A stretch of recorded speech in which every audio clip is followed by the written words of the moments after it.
Hello student, hello प्रिय विद्यार्थियों, एक बार आप सबका अपने चैनल में स्वागत है। मैं डॉक्टर मंजू एक बार फिर से आपके समक्ष एक नए विषय पर चर्चा के लिए आई हूँ। उम्मीद करती हूँ आपको पसंद आएगी। आज जो मेरा टॉपिक है वो है स्वरनाम। स्वरनाम किसे कहते हैं? संज्ञा के स्थान पर प्रयुक्त होने वाले शब्दों को स्वरनाम कहते हैं, या संज्ञा के स्थान पर प्रयोग होने वाले शब्दों को स्वरनाम कहते हैं। स्वरनाम का शाब्दिक अर्थ होता है सबका नाम। ठीक है जी।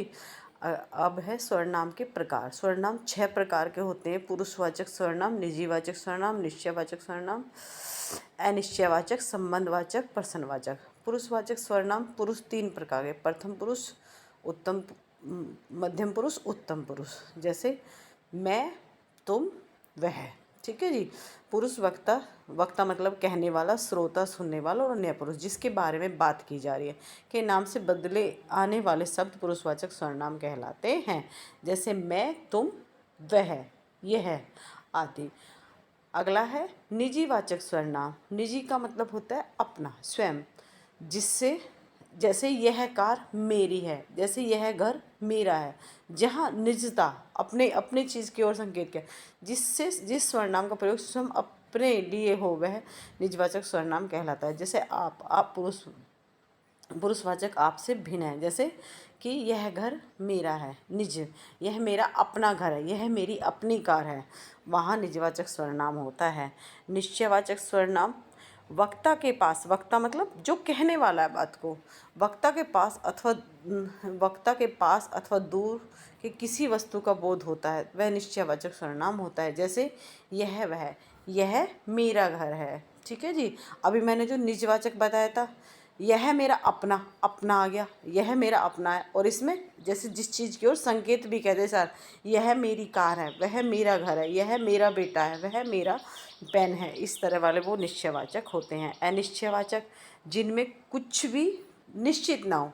जैसे मैं कहूँ दरवाजे पर कोई है, ये नहीं पता कौन है, वो अनिश्चयवाचक।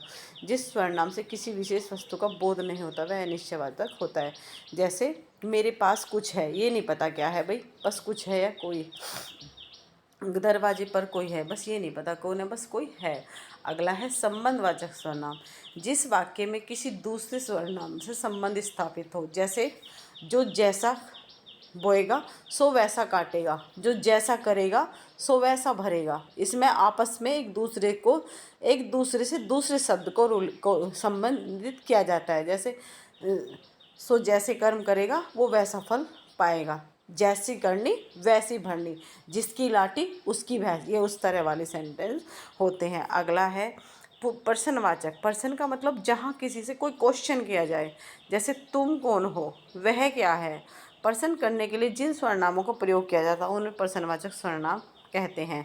जैसे यह, तुम कब आए, यह क्या है, वह कहाँ है, तुम कैसे हो, यह क्या है। ठीक है जी। तो ये हो गया प्रश्नवाचक सर्वनाम। अब है इसके कुछ मैंने महत्वपूर्ण तथ्य बताने का प्रयास किया। जैसे पुरुषवाचक सर्वनाम 3 प्रकार के होते हैं: उत्तम, मध्यम और अन्य। उत्तम होता है वक्ता, जो बात कह रहा है। जैसे मैं और हम, हमारा प्रथम पुरुष हमेशा उत्तम। मध्यम, मध्यम कौन है? तुम, तू, ये मध्य। अन्य यह वह। फिर है हिंदी में सब मिलाकर 11 सर्वनाम है। 11 कैसे हैं देखो, इसमें जैसे एक वचन और बहुवचन। मैं का क्या होगा? हम। तू का बहुवचन क्या होगा? तुम।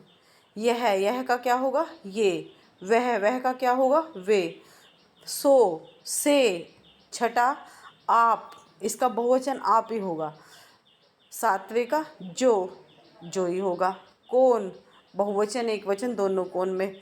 क्या, कोई, कुछ, जो सदैव एक वचन और बहुवचन में प्रयोग किए जाते हैं। फिर अगला है स्वरनाम के रूपांतर 3 कारणों से। रूपांतर का मतलब होता है परिवर्तन होना, अंतर होना। स्वरनाम में 3 कारणों से होता है: पुरुष, वचन और कारक। ठीक है जी। पुरुष एक वचन, बहुवचन।